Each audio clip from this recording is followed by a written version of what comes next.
There's the beep. That's a recall. Wrong person. So he beeps again.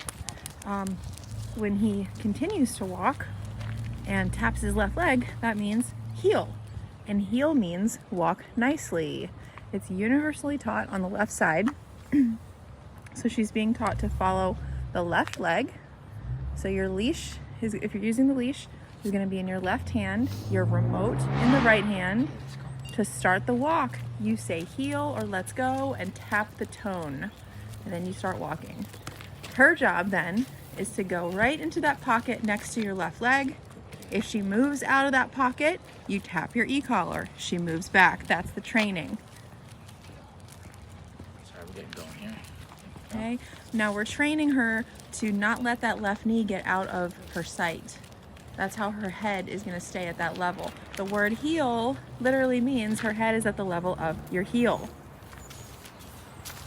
So we do that by setting up scenarios that might get her to make a mistake and then teaching her how to remedy it. Okay? So it's that pocket right there that we want her to stay in. Now, she's going to get to the point where she's going to hold herself accountable. We do that by, like I said before, setting her up for a mistake, correcting her, she goes back, and then what's going to happen is we're going to set her up for the mistakes and she won't make them. That's when we know she's ready to go. Her attitude has gotten so much better. I don't know if you guys remember, but just last week, we told her to heel, put her on a leash, started walking, and she said, I'm not moving. That is not lack of knowledge. That is her saying, I don't want to. Okay, and that can be really difficult. But once that attitude is gone, and she says, I'll walk with you, then she can learn the knowledge. Look at her.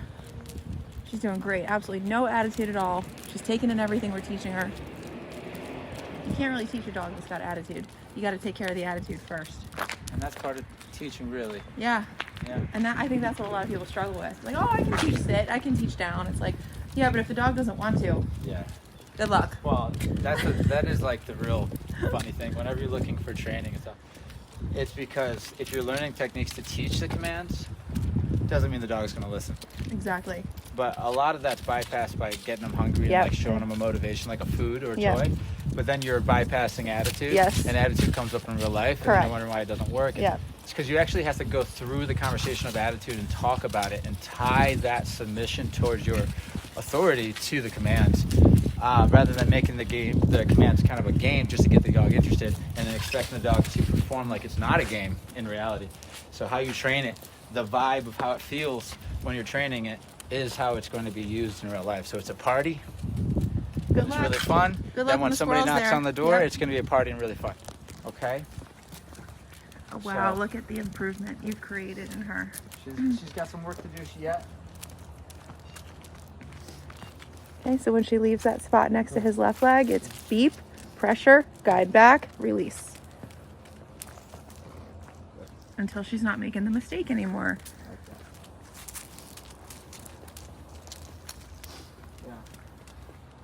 Look at that awareness. I love that. She's really trying. Can you feel it? Oh, yeah.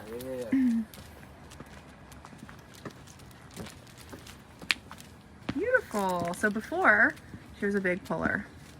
Real big puller. And that would have only gotten worse as she gets older. There's people up there rolling a cooler. She doesn't really care about them. Beautiful job. I see her checking your left leg.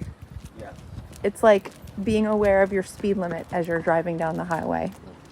If you know there's speed cameras, you're going to keep check.